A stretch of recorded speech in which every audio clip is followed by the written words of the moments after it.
up? We are back. 2024. We made it here. 2024 is crazy. 2024. We are here. A pivotal year. Man. And the year, it just started with earthquakes. Literally, Japan got hit by a 7.6 earthquake. It was one in Cali. It was one somewhere. Again, we know. I didn't know California got hit. Yeah, a bunch of places. Damn. Yeah. But we're here. We made it to the office. Mm-hmm. Right? Morning miracle. So my name is Jasiri X. I'm co-founder and CEO of One Hood Media. Well, thank you. Well, yeah, it just came late. Thank you, Farouk. You know what I mean? Better late than never. And to my immediate right, it's a miracle. What was my new name again? Mashallah Miracle. It's Mashallah Miracle, a.k.a. Big Blessing with a big blessing. Alhamdulillah. Listen, we retired MAGA Miracle. We retired Mugshot Miracle. Okay. You're coming into the new year. Have you ever been Mugshot Miracle? I mean, you called her that on the show. Did I? Yeah. But have you actually ever had a mugshot? No. Okay. I've never been in the clinky clink. I had a panic attack, and the guy was like, just go. All right, I got you. I try not to be in places where I can't leave. I have claustrophobia. Great. I try. Yeah. I try not to be in places I can't leave. Of course, I mean, that's a great. Yeah, I mean, that's smart. That's smart. And across from me, it's your boy Trouble in the Last Never Like Supremacy. You already know. Already on stage yesterday at the inauguration of our county executive, Sarah Anamorano. Made history. You know what I'm saying? Yeah. You gave us our intentions for the year. Mm-hmm. A beautiful performance. Gave him some next level stanzas. Come on, you already know what it is. You know what I'm saying? Starting the year off with history. You feel Come on, and what you been up to, bro? Who are you? When I'm around, squirrels are in danger. Oh my God. Why do you? Why is that? What, you gonna catch them? He really does not like squirrels, and I don't understand why. I don't like squirrels, but think about it. Squirrels are in danger. SAID. Wow. Okay. Wow. That went completely over my head. I never realized he did that until episode 137. Yeah, my acronyms, they're crazy. Yeah. And I was like, oh. I'm gonna tell you what though. Over the break, I was telling Trouble this. I went 6 complete days without human interaction. Oh wow. Okay. It was cleansing. Sounds amazing. Yeah. Yes, and you're I wouldn't say that. Recharged? No, absolutely not. You're sad about it. No, I mean, I just had to come out my place and see people again. It's like, nah, it's depressing. So did you want to, you don't want to do your normal introduction? No. Okay, you're just Saeed. Man. Supreme Asiatic Intelligently Divine. You know, I'm here. Squirrels are in danger. Not to hijack the conversation, but I am also a person who was like, agoraphobia may not be that bad. Because it's not. Being by yourself is like, it makes me happy sometimes. Sometimes, yeah. Sometimes I'm not in the mood for happiness or people. Oh, wow. Okay. You don't want to be happy. Sometimes I'm just not in the mood for happiness. Fuck happiness. Sometimes you just want to exist as is. And that's okay. Super interesting. Yeah. Be you. That's okay. But I'm just saying, you were like, aren't you upset you can talk to nobody? I'm like, no. I was in my bed. It's like, I was asleep. Yes. I was like, we should do this all the time. Yeah, but now we are back. Back to work. I mean, but it's just the fact that when I be outside, people be there, and I don't like that. Yes. And we were outside yesterday. We performed at that was tight, man. Inauguration celebration. Why do all these people come out the house today? Today I had to be outside. Somebody called me Farouk yesterday too. Somebody called. How did that make you feel? I mean, I'm cool with it. Yeah, I got called Jasiri as soon as I got into the building. They're like, I didn't mean to call you Farouk. I'm like, that's fine with me. Yeah, it's just default license. You got called Trouble. I don't know how that happened. What? There was a lady came up to me, and yes, she was. She was, and she said, "Oh, your poem was so great today." I was like, "Nope, wrong person." When we were in the Bay, we had somebody called Jasmine Miracle. Yes, Man. Yes, it's a lot of Say wrong nigga, bro. We're here, wrong nigga. We're here. We made it, and we started the year off. Oh boy, right in your face racism. Is there any other way to have racism? Sometimes it's subtle. I mean, I would prefer in your face racism. Me too. Yes, me too. Yeah, and I would like to start. This is what I want to say, and I know you're not supposed to do this my apologies to free speech and YouTube. I know. But fuck Harvard. Let's just start right there. Fuck Harvard as a brand, as a school, as a name. Fuck y'all. What makes Violence. you so special? Fuck Harvard. That's just off top, right? Off the rip. Off the rip. And for those that don't know, and spin the block again. Absolutely. For those that don't know, and if you follow us, you should know that Harvard had a black president, a black woman president, Claudine Gay, or Claudine Gay. Gay, yes. And Claudine was the first black president of an Ivy League school, I believe, like in history, right? And again, it's like, we get it, right? 2020 happened, it's like you're trying to put a face, so we're going to bring, but if you imagine like a black woman coming from where she comes from to reach the pinnacle, like a pinnacle of academia in terms of like, you're the president at Harvard University. Just imagine like how skilled, how intelligent, how much they've had to vet this woman, right? And in a matter of months, conservative white supremacists began to attack her. And as what's always the case, like if you're black and you get some type of position, because ultimately the president of Harvard, whoever you are, you're upholding one of the standards of white supremacy, like being the president of the United States. You know what I'm saying? Oh, a black person president. Oh, that's great. However, you're representing white supremacy. And whenever, as black people, we get into these positions where we're the head of something that represents white supremacy, hey, bro, you stub your toe, you wear the wrong shirt one day, you know what I'm saying? The wrong color suit. They start to attack you. You're not going to get no help. You're not going to get no support. They will leave you out there. And that's, one of the things that happens. So, as Claudine, basically Harvard was one of the places that post October 7th and the massacre that took place in Israel and the fallout of Israel's, definitely, like, to say heavy-handed is almost light to say that, like, response. Harvard was one of these places that students stepped up and, made statements. And people felt like, I don't know what Claudine Gay as the president of Harvard was supposed to do, but that she didn't respond forcefully enough. I don't know. Her and the president of Penn and another president of MIT went to Capitol Hill or went to Congress and just did not do well. You know what I'm saying? But again, they're academics. Maybe that's not their thing.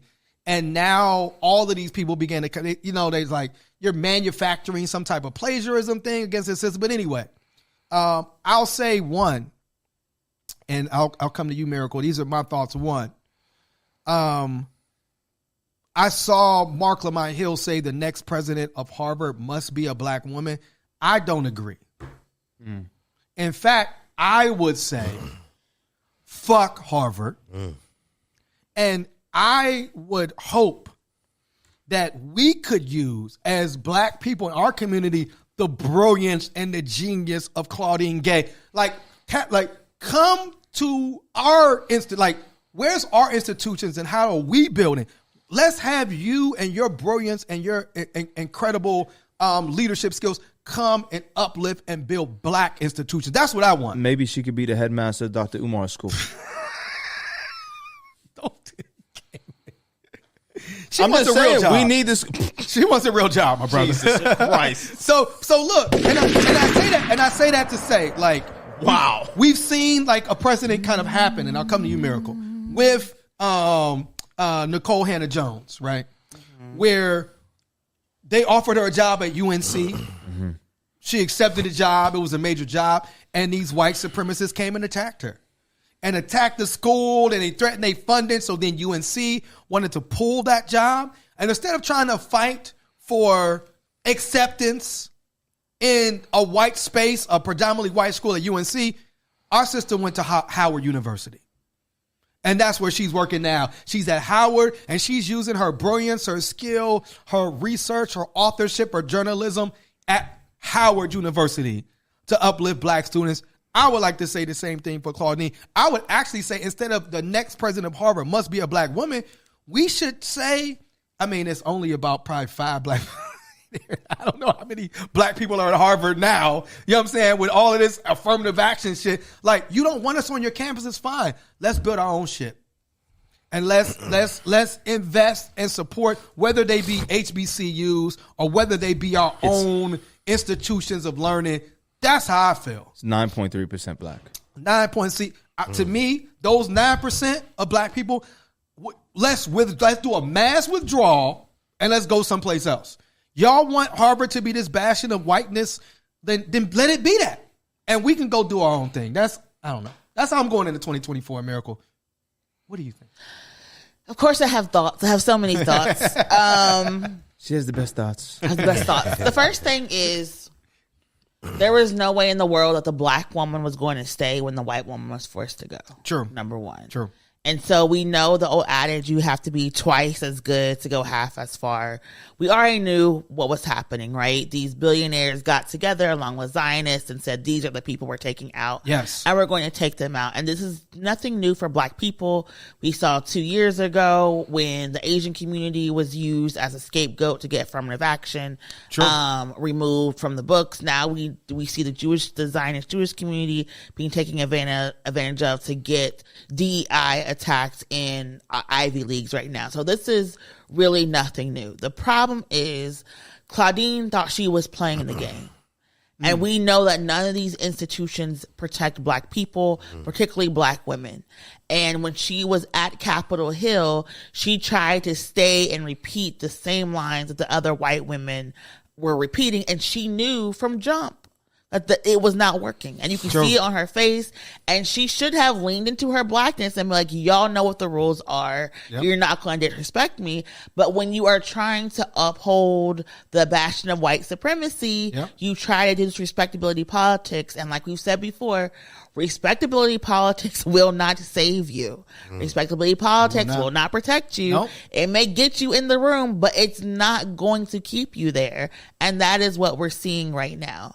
And she resigned. Yes. There were these false allegations of plagiarism for in-text citations.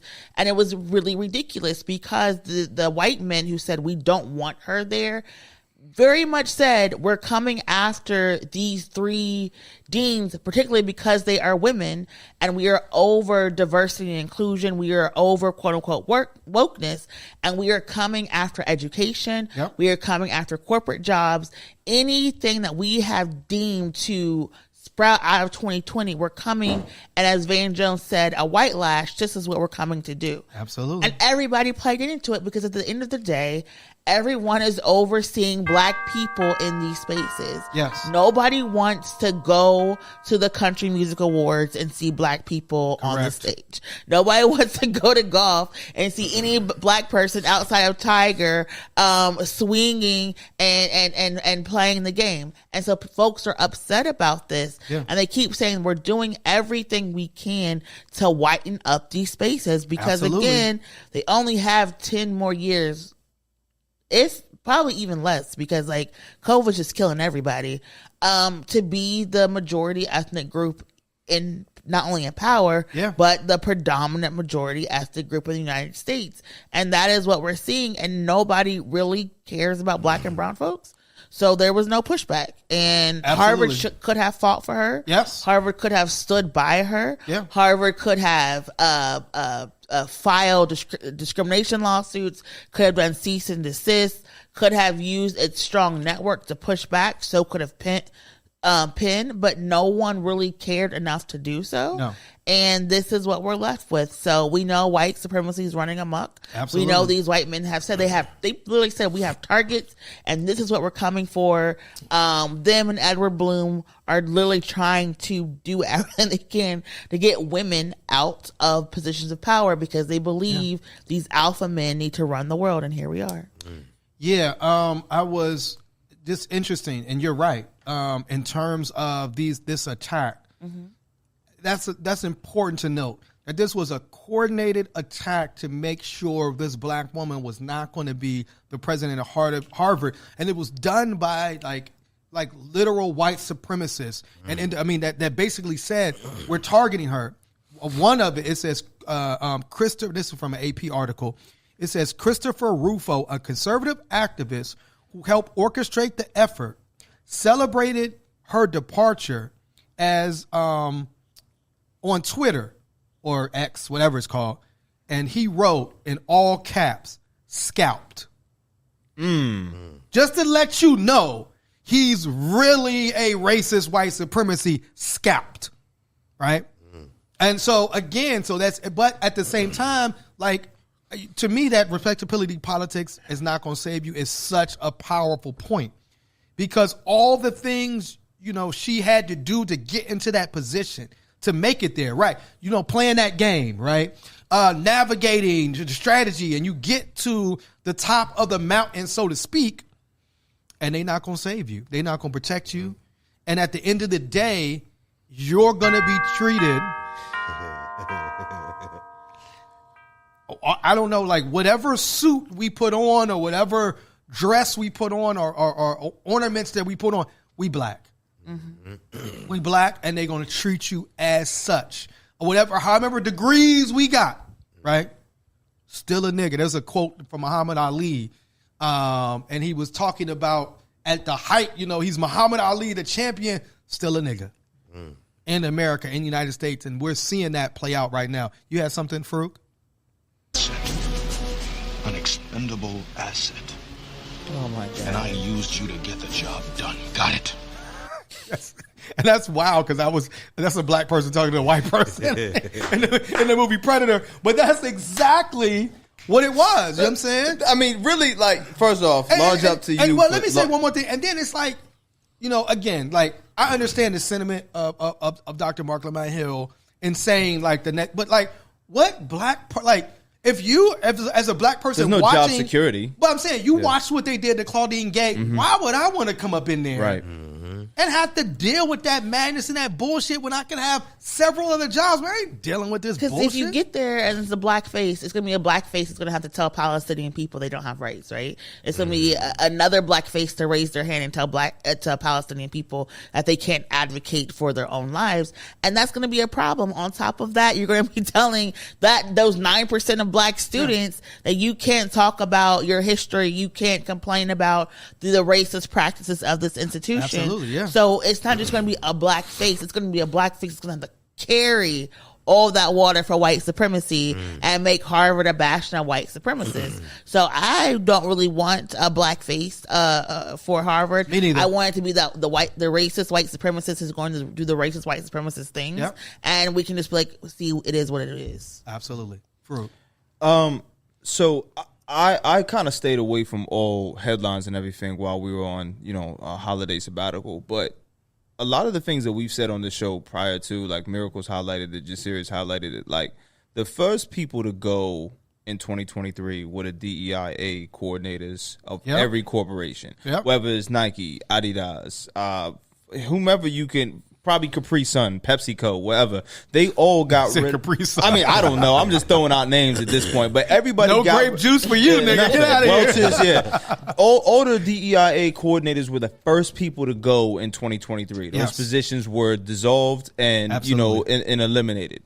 And like Miracle said, everything that came out of 2020 is now being undone. Absolutely. It's all being reverse engineered. And we're looking at it as like, okay, well, we're going to go back to what was working prior to. Like all the woke shit, all the whatever. I hate when people say woke. It just bothers me. But they made you hate it. Remember, they made you hate it. Right. They it was like we were, they took our language. I just saw this video, not to cut you off. Yeah. Where it was talking about how like all of these kind of like white supremacist movement always co-opt our language. Yes, absolutely. And then purposefully, right? Yes. That is a very much a tactic.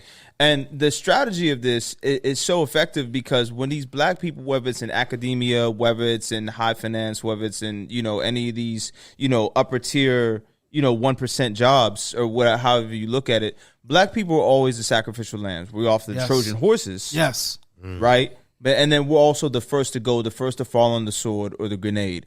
And often we hide behind respectability politics. Yes. Right? Like we hide behind these things. Like Miracle said, they think they're going to keep us safe. Like they're going to protect us. Like there's no amount of any of that. And it even permeates into other areas of academia, whether it's HBCU, whether it's anywhere. Like a lot of the times, like these black people aren't safe in these higher positions because it's like, if you're not going to play the game correctly, and even if you do, you still can get, sacrifice, get serviced up. And in this particular case, like they called the plagiarism shit. Was it 30 years, 20 years after she published the article? Yeah, over it's 20 like, years. It's like you already knew. You clearly read the article before she was made president. You knew this. One of the professors actually is here in Pittsburgh and was like, that ain't plagiarism. Yeah. You know what I'm saying? That they were crazy. like, they took his work. He was like, nah. It's mad. Yeah. It's an in-text citation. Like, Yes, and they said it's because if you're the reader, you can't discern whether you're reading from the voice of the author or the cited person. Well, it's because if you're a reader in America, you read at third grade level, so it's not even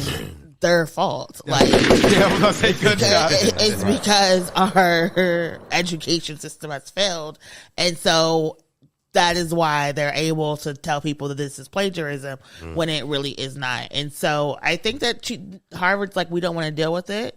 It's one of those things like black people are not worth the headache. Yes. Because if it was another white professor, Harvard would have allowed this to happen. Someone who had more connections. Because I think of Dr. Lewis Gates in the beer summit, right? Yes. You pick who you want to advocate for and fight for. Yeah, and it was like, black women are always going to be expendable.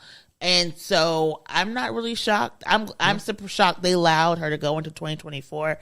I hope she negotiated an amazing severance package, and she'll be Golden good. parachute. This is what she said. I'm coming to you, Trouble. She said, quote, "It's with a heavy heart, with a deep love for Harvard that I write to share that I will be stepping down as president. After consulting with members of the corporation, it has become clear that it is in the best interest of Harvard for me to resign so that our community can navigate this moment of extraordinary challenge with a focus on the institution rather than the individual." She said she described the decision in that letter as, quote, difficult beyond words. What do you think? So I have three thoughts, or a few thoughts. One, it sucks that they targeted her in such a way.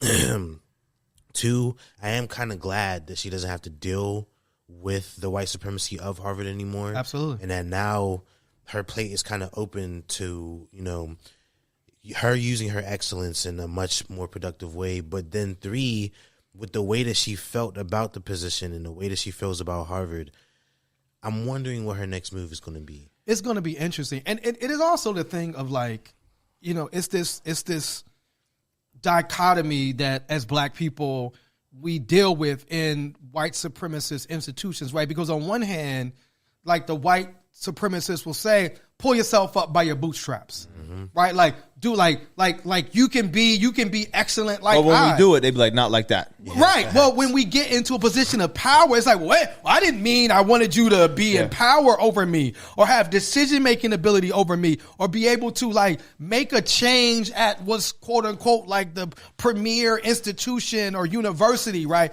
I didn't want you to be president. Like, I just wanted you to be a black person I could point to. And that also makes me kind of like, it makes me understand more Clarence Thomas. It makes me understand. Because Clarence Thomas said, hey, check this out. Clarence Thomas or Clayton Bigsby? Clayton Bigsby, Clarence, Uncle Thomas, you know what I'm saying? Yeah, Uncle Clarence Thomas. Uncle Clarence Thomas basically said, hey, check this out. Y'all want me in this position in the Supreme Court? Well, I ain't making enough money. Yeah. I need some more bread. And them billionaires gather. If y'all want me to carry y'all white supremacist water, this is what I need: me an RV. I need my child's tuition paid. I need somebody to buy my mama's house. I need to be in the Nazi garden. Put me in the Nazi garden, Harlan. The Garden of Evil. The Garden of Evil, man. Right? Yeah. And them billionaires got together and they started to pay this man. Yeah. And he's like, I'll be blood money. I'll be your unabashed supporter. Like, if you're gonna go into that role, you're gonna buy my blackness. Exactly. Buy my blackness. Right. That's what it was, 100%. Because it's like, if you're going to go into that, he went into that. He just unabashed with it. and still not recusing himself. He like, I ain't recusing. No, I ain't do nothing wrong. Which is crazy. The fact that they haven't got him out of there yet is amazing. And they won't, because he's, like Miracle said, he's protected by these billionaires, and he's out. Like you said, he sold his blackness. He said, "Oh, y'all want my blackness? Highest bidder. It's going to cost you this. I need me 7 trips to Hawaii on private jets." Thomas said, "I'm the real FUBU." He said, "Flew me out. Get flued out." He wanted to be. And speaking of that, because there is we're talking about, I guess the Supreme Court might have to make a decision soon on the ballot, because while we were away, Colorado, the Colorado Supreme Court, who are Republicans, by the way, like the suit was filed in Colorado by Republicans, and there was conservative Republican judges that said, you know what, Trump participated in the insurrection. We know he did. I mean, he called for the insurrection. It's going to be a wild time. It certainly was. Where's the proof? It certainly was. I didn't do anything. He wanted to get out the car. But anyway, so they removed him from the ballot in Colorado. And then a few days later, or maybe a week later, in Maine, they removed him from the ballot in Maine. Yeah. Again, citing the fact that he participated in an insurrection. And in the greatest, like, you know, what's dope about, like, part of the reason I like the after Thanksgiving, it's like the sales. I like the sales, right? Buy one, get one free. You know what I'm saying? This is going to be... So in the greatest, like anytime you kick Trump off the ballot, Vivek is taking himself off the ballot. I see what you did there, and I don't know if you were being subversive enough, but like that's fucking hilarious. I love it. Every time Trump gets kicked off, Vivek leaves too, right? So Vivek done removed himself in Maine. It's beautiful. It's like 2 for 1, bro. Like, you know what I'm saying? So we love a sale. We love a sale. bargain. We love a bright. You know what I'm saying? Like, so I guess I'll start with you, Miracle, legally, right? Do you think what I would say is that Trump is nothing special, right? Because even here in Pennsylvania, you cannot run for office if you have a felony, right? Yes. We call it, you really cannot run for any type of office where you're pulling a salary. Yes. Because of your criminal record. Yes. And so if you're upset about Trump, if you're upset about you got a felony. Do you have a felony on your record? No. Oh, okay, then that don't include you, bro. Okay, yeah. Where is my chart? Why would this be about you? Oh shit! Just in case I want to run for like school board or somebody. Why would this be about? Anyways, doesn't even have a conviction. Like, just wasting my time.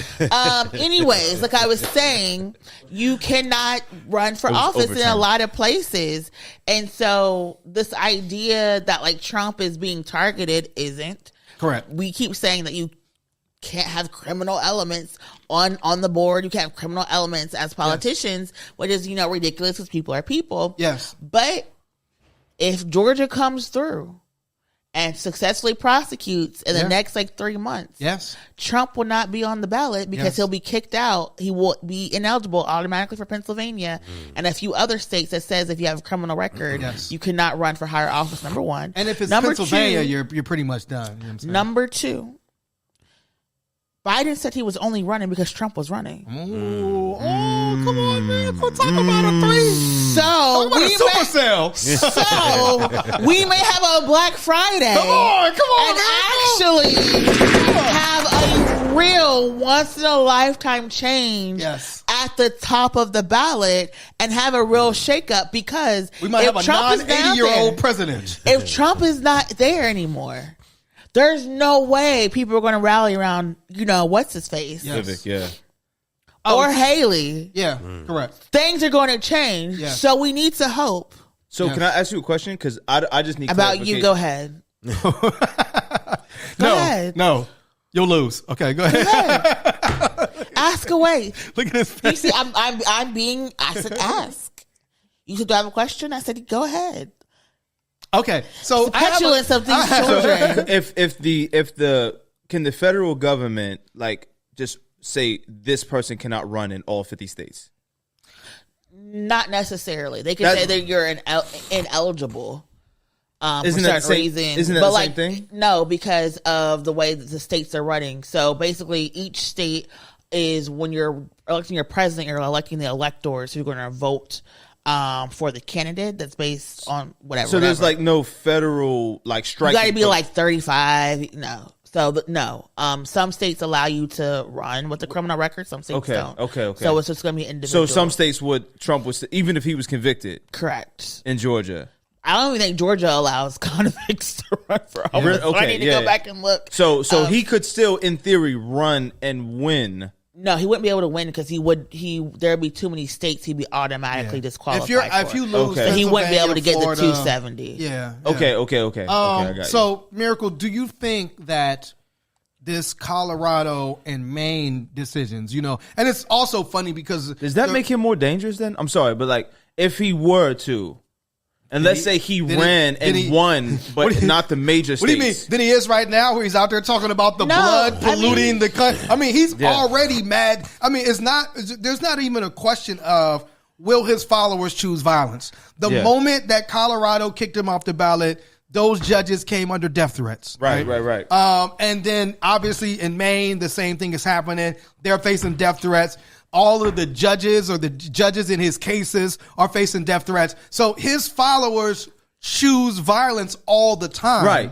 But at the same time, like the question is like, and it's why this is how white supremacy works, right? You want laws only when they apply to somebody else. Yeah, absolutely. Right? Yep. You want to believe in states' rights, but when the state decides to do something that you don't agree with, now you don't want states' rights anymore. Now, like, Roe v. Wade has to be a federal, right? So all of these things. So, but do you think, Miracle? And this is the question that I had, and I'm gonna come to you, Trouble. That other states will also, I guess Michigan tried. They said that Trump could stay on the ballot. Somebody filed in Louisiana. Like until he gets convicted, right? That's going to be a thing. And so the way he's been acting with these judges is going to be a problem because he can also get violated for the way he's acting. And then that creates a situation where now he's done something that rises to the level of a conviction. And then we'll see what Louisiana and Georgia and the South is going to say. Colorado and Maine, he didn't win Colorado and Maine. And so it's like, whatever. But when it comes to these southern states, that's going to be the tipping point when they're like, oh, bro, you can't win. Because then there's no path to get to that 270. Yeah. And then it's going to be like, what is he going to do? I think that's when you're going to see the level of violence. That's what I was increase. asking. That's exactly what I was asking. Like, what if, let's say, the states that he would have won, he wins.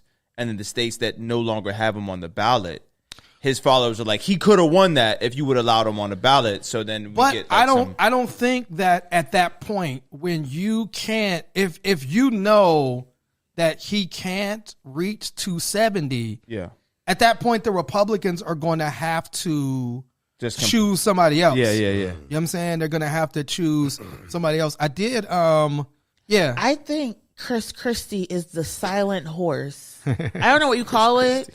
Dark horse? The dark horse that is like starting to gain momentum. And if only Tim Scott hadn't bowed out so early. He had things just happening. stuck it out, He had things happening. But I think Vivek is flaming out. People don't really like him. No. Obviously, if you can't talk about slavery, I don't think you're going to be able to win. Oh, well, we haven't gotten into that. Well, I mean, no, precursor. I don't think you'll be able to win. Like, nobody is really galvanizing people. No. And if Trump if he gets convicted in Georgia, which is like highly likely. Now, if he gets convicted in Georgia, is he going to do any time? I don't think so. I don't think they'll put him in time. Because like, what's his score? Like, it's too low for him. It's not. Oh no, Georgia does not. Georgia does not do that. Oh, they don't. Georgia loves. There's nothing more than Georgia loves than jail. Okay, the thing. Come on probation. Come on vacation. Leave on probation. Everybody everybody gets arrested in Georgia. Like you just go there too. I think that because of the situation, he'll probably get like probation. And what does probation for him look like? Like, because he's already not in he'll be a house arrest. He'll be on Mar-a-Lago house arrest. So, but because he's not following gag orders, what if he violates his probation? Like, he'll go to jail. But again, he'll be in Rice Street with everybody else. It's gonna be interesting. Like how they try to put how thugs in jail. all the other people in jail. Yeah. They will put you in there. There have been other elected officials who've gone through them door cells. So, Miracles, Donald Trump had a Christmas message. I loved it. It was so hilarious. I sent it to Farouk. Can you read, this is verified. This is from real Donald Trump. Can you read his 2024 message to the world? He's taking a sip of water, you all. Just 2024 will go down as a year of great and fully coordinated illegal election interference by crooked Joe Biden. Does he have scoliosis? We don't know. When he stands at the podium, he's hunched over. We just don't know how the man's health, his spinal health, is under question. The worst and most corrupt president in the history of the United States, and I've seen a few. That monkey in the office before him, me, the DOJ, the FBI, so many acronyms. If you don't know how to read, how do you even know who's charging me? The AGs and the DAs throughout the country. But despite it all, in the end, they tried to give me the virus, and they failed. And there will be big and glorious victory for those brave and valiant patriots, such good people, so many good people, who want to make America great again. Merry Christmas to all. Wait, did he really say the monkey before me? No, I just added that in for flair. They also, because I was like, that was not. I did not recall reading that. He did another one. It's so fascinating because it makes me want to know. Can we just talk about how he just added that in there? Yes, I got in character. Can we just? Okay. I'm a method actor. We're just going to let that bypass. Okay, we're just going to let that go. I'm reading as Donald Trump. It was very interesting the choice of words that was used. She's saying you're not dark enough to make that. I wouldn't say he was. I mean, I wouldn't have said that anyways. But I just wanted to point out that was not part of the quote. There was a whole bunch of stuff that was very interesting that was just what was there. There was another one we talked about the thugs came out. we have in our country with their open borders, inflation, Afghanistan surrender, green new scam, high taxes, no energy independence, woke military, Russia, Ukraine, Israel, Iran, all electric car lunacy. Whoa. And what did so electric much cars more. do? It's a shot at Elon. Yeah. And are looking to destroy our great USA. May they rot in hell. Oh, wow. Again, Merry Christmas. Wow. Rotten hell, Merry Christmas. Rotten hell, Merry Christmas. You know what? I'm not mad at that send off. Rotten hell, Merry Christmas. I might actually use that next year. Will you now? Man. Will you, MAGA? So with that being said, you had mentioned Miracle, Nikki Haley. Oh, Jesus Christ, man. Nikki Haley was, has been emerging, right? She's number 2 now, fighting against DeSantis. DeSantis pretty much falling off. I mean, fingers. His whole campaign is collapsing. Everybody getting fired every day. They don't know what's going on. DeSantis is, and he's a terrible, terrible human being. So it's good to watch. It's great to watch him flame out. Except for when he's eating. That is. Then he's a disgusting human being. He's a fucking pig, man. So Nikki Haley has emerged, right? It's looking like, could she be Trump's VP? And Nikki Haley was asked a seemingly innocuous question. All the khakis in this video give me so much tiki torch energy. And somebody just simply asked Nikki Haley, who, was in the United Nations and has been a politician was she governor of South Carolina? A simple question about the Civil War. Do you want to play that? Reluctantly. No, shout out to that guy. I don't know. Do we know his name? Person from New Hampshire. Thank you, Ambassador. Thank you. Please, New what was Hampshire the cause isn't of even the the United States Civil War? He has to be a teacher, right? There's a pause. Listen to her breath. She was like, dramatic. Well, don't come with an easy question or anything. I mean, I think the cause of the Civil War was basically how government was going to run, the freedoms and what people could and couldn't do. Thank you. And in the year 2023, it's astonishing to me that you answer that question without mentioning the word slavery. It is. What do you want me to say about slavery? That it was bad? It's an alley-oop. Next question. Thank God for slavery. No. We have moved That's on. what we wanted you to say, Nikki. Thank God for slavery. Oh, God. Oh, my goodness. I can't. I can't. I thank God for slavery. I can't. So no. again, it seems like that one. It's funny because she was like, well, "I'll start with it easy." Today's subject: slavery.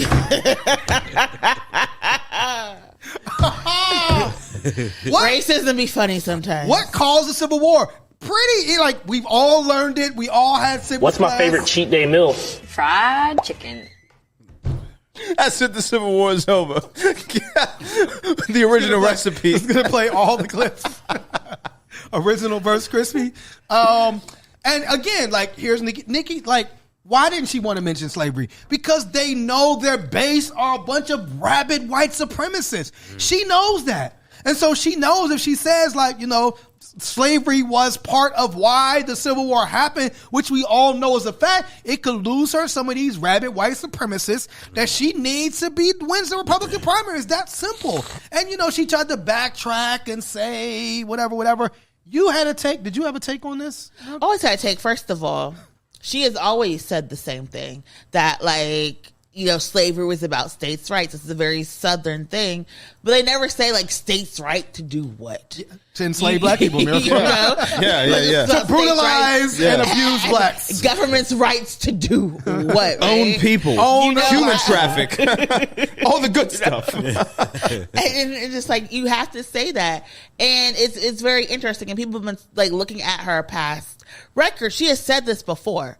Outside of identifying as white on some of her census, previous intakes. Oh, I didn't know that. She has basically said slavery. The Civil War was about states' rights. Yeah. And so a lot of people like to do that. However, people have gone back to slavery writings and been talking about, what did the generals say? What are all these people who were fighting for the Confederacy say? Yes. And they've all said they did it because they wanted slaves. Yes. Yeah. They've all said we're fighting this war to own niggas. Yes. And basically that is why we had slavery. Yes. And that is why we had the Civil War, because people wanted the right to own slaves, the right to traffic in slaves, and not just to own slaves. America's own version of slavery is chattel slavery, which is different than any other version in the world. And that's very important, that people need to understand that chattel slavery was the evil crafted and curated in the North American region that was not replicated anywhere else and has not been replicated since. And so when people talk about slavery being this global entity, chattel slavery is something even more heinous and more different. And Correct. So Nikki, I don't know what to say. And Nikki, remember, Nikki Haley's supposed to be like the good one. She's supposed to be like the good GOP person that can't mention slavery. Trouble? Yeah, I think it's weird how they kind of try to take words out of what is actually going on. Yes. So that they can kind of form and craft this narrative. Yeah. Correct. Because by taking slavery out and saying that the Civil War was just about the rights of, states and governments to do what they want, you're essentially saying these states should have the right to do as they please. Absolutely. And we're seeing how Florida doesn't want us talking about slavery at all. Correct. Doesn't want us talking about Black history at all. Point. Correct. You know what I'm saying? We're seeing how a lot of southern states are basically being like, no, we don't want to talk about that in schools. 1,000%. We don't want to teach them about the real history. Could make a white person feel bad. You know what I'm saying? And if they're taking it out of education and she's taking it out of her statements, then it's like, what are you leading up to? I mean, we just had that it didn't happen. Yes. I mean, we just had a guy say like the Tulsa race massacre, which is what it's called, was not about race. Wasn't about race. I mean, it's goodness. like what? But again, it's like you're attempting to rewrite history and create a narrative that like these homicidal, psychotic white men that founded this country were somehow good, inherently good, moral individuals. Just as there are people who are Holocaust deniers, yes, we're going to have slavery deniers. 1,000%. Just in a couple years, Yes. people will deny that slavery actually happened the way it did. And I mean, this is the natural progression of it. Yeah. Well, apparently, slavery wasn't. Yeah. Well, it wasn't as bad. No. You were just kind of picked, right? As I'm surprised you have this. It sounds. I mean, the North did like I mean, you could say that was fine. They needed to do that, and this was necessary to end the institution of slavery, which is horrible. The hundreds of thousands of deaths, the invasion and conquest of the South, the burning of city after city, a scorched earth policy of totally destroying the Confederate armed forces, killing and capturing their leaders. That's fine. That's what we did. We can't examine. I mean, I think it's fine to wonder if that was the greatest course of action or the ideal way to bring about the end of slavery, particularly because the North invented the draft and the purpose of doing it, which is, in my view, also a form of slavery, that then persisted for another 100 years. Forcing people to go die in warfare is the most objectionable thing I could possibly think of. Oh, wow.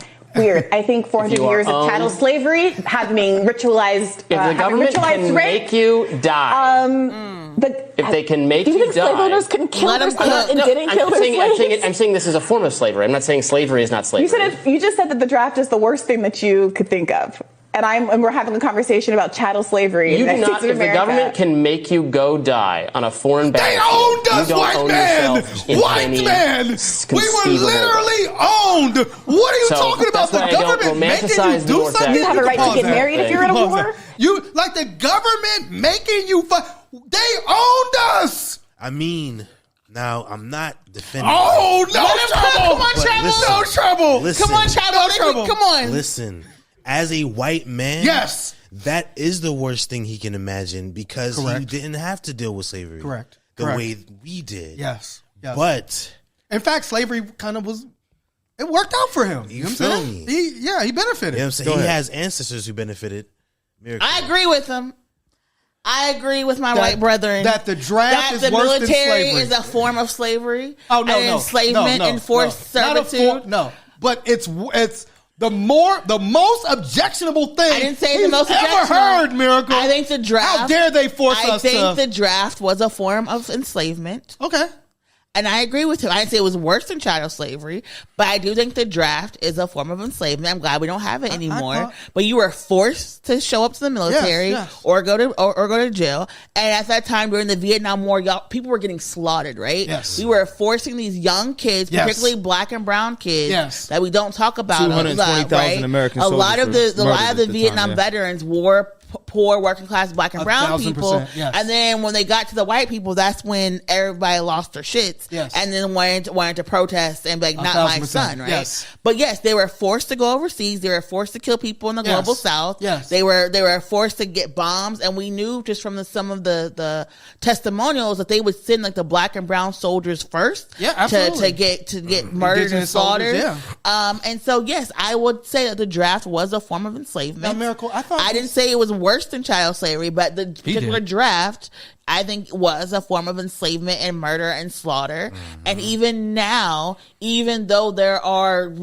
rewards for military connections, I would still say the fact that we create systems of poverty to ensnare working class people to feel like the only way that they're able to exist or to have some semblance of the American dream is to enroll into the military is an extension of forced servitude. Not necessarily slavery, but forced servitude. I thought at the top of the show you said you were retiring. Your MAGA Muslim, MAGA Miracle. I don't think that's MAGA though. No, it's not. He was saying something, but again, I think Trouble put it clearly. He didn't have to think about chattel slavery and what its ancestors went through and what. And so to him, it is more objectionable to be. And basically, it's to me, the underlying message that he was saying is they forced us to fight to save these niggas. We killed one another to save these niggas. It reminds me of that scene in Gangs in New York when they're walking down the street and all the Union soldiers I fought for you, nigga. Oh, yes, absolutely, absolutely. So that's the thing to me that what he was saying, and the idea that him saying the draft is more they made us when we were literally owned. Is amazing to me, but again, that's white man semantics. Logic. I wasn't really following that part of the conversation. You tuned out on that? I was just saying I believe the draft being a form of enslavement. was a correct argument that he yeah. should have made, But and he it's should have not- just doubled down. But it's Yeah. not, nothing is worse than chattel Yes, slavery. yes, yes. Like if you read, I mean, you could go to, well, y'all don't go to libraries, but like if you have time, We have the internet at our homes, Miracle. you could literally read journals from slave masters and read some of the things that they did during chattel slavery. Horrible, horrendous things. Yes. Nothing. I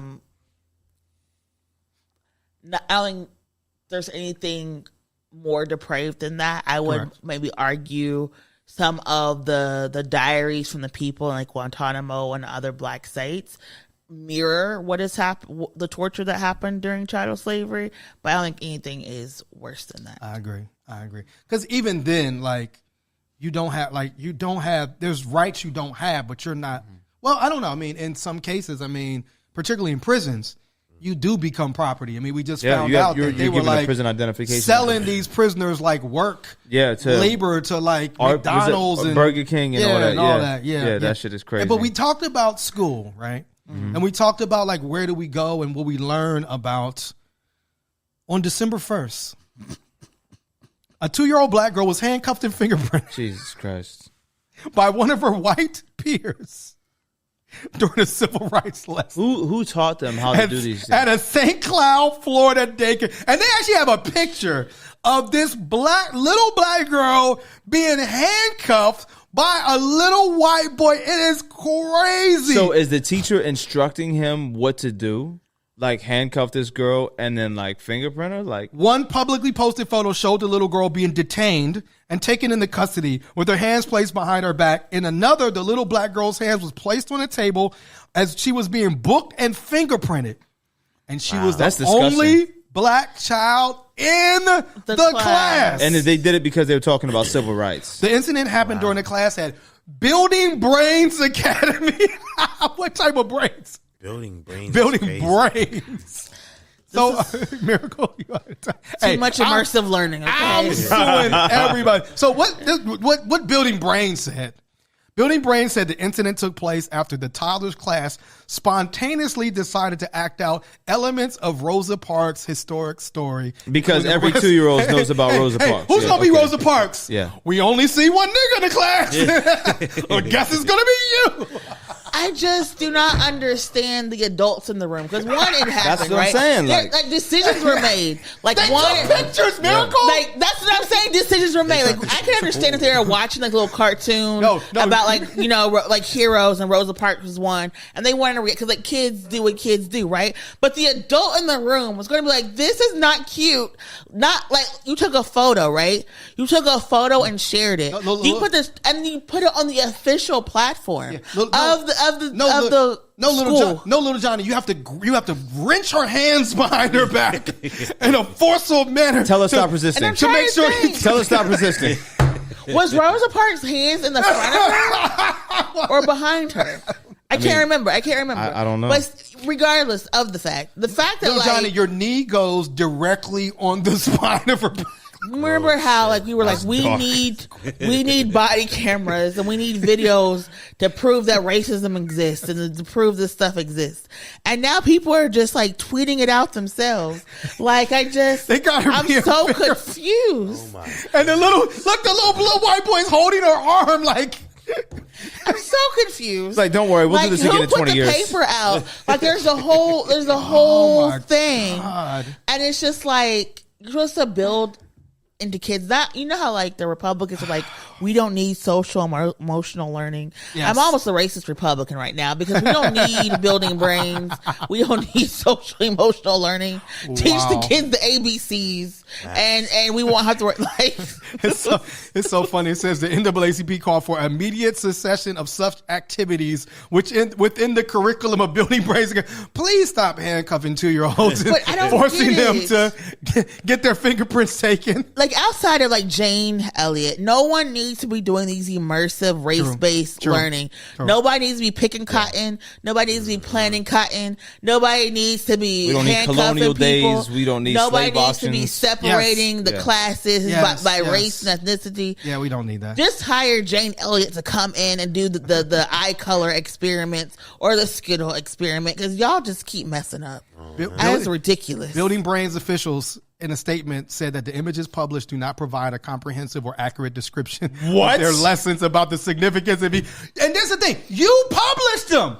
You posted the photos on your app. There was more happening. We actually had them in Klan hoods, but they took them off before we got the cameras. But like, I am somebody who's like sometimes very mindful of like the photos that like I will put out, like even like me and my friends, like if we're hanging out or we're doing stuff, because I'm like, this doesn't look right, right? Yes. This could appear, you know, wrong. So I don't put them out. Like even we were joking. Yes. Like me and my friends, we were leaning on each other, and I was like, this does not look. Yes. We try to do like the little like 90s thing, and I was like, oh, this is like y'all are leaning on me. We're not gonna put this out, right? So we understand these things. This is some behind the scenes. We took a picture at One Hood one time. We did a photo shoot, and we never released the picture because in the picture, and again, it happened organically, right? But in the picture, like all of the lighter skinned people were standing and all of the darker skinned people in One Hood was kneeling. And we was When like, did we do this? That don't look right. I don't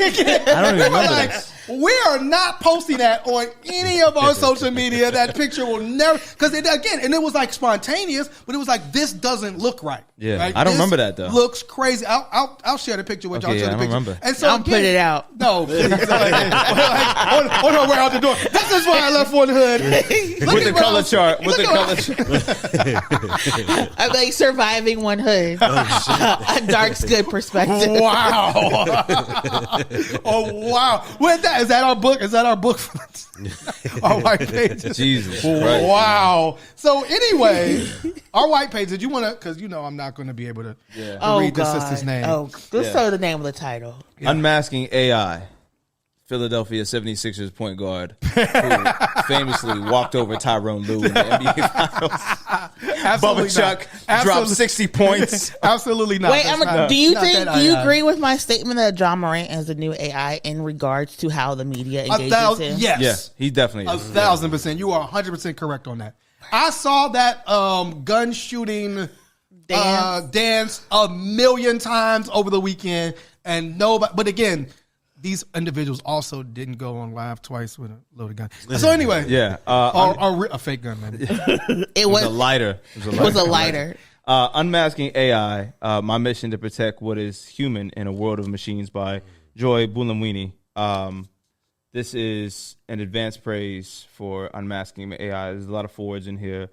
This talks about the black presence of artificial intelligence, and Jasiri happened to meet this person. Yeah, I met the sister. I saw her speak at an event called Make Wakanda Real, and she actually, early on, she had to engage AI with this mask. She had to wear a white mask to actually engage AI because AI at the time wouldn't, I was the darkest complexion that an AI could read. And to put this in context, if anybody's ever used the automated hand dryers in a washroom, if your hands are too dark, sometimes you have to get it to trigger, and it's because it doesn't recognize skin tones pretty much darker than me and Jasiri. Correct. Wow. So they had to actually redo what skin tones. So so that's the mask, and a lot of times, even if you put your phone to this book, it'll read this mask before it'll read her actual face. So brilliant sister. I saw her speak and immediately just went and bought this book. And AI is something that we need to be engaging with as it's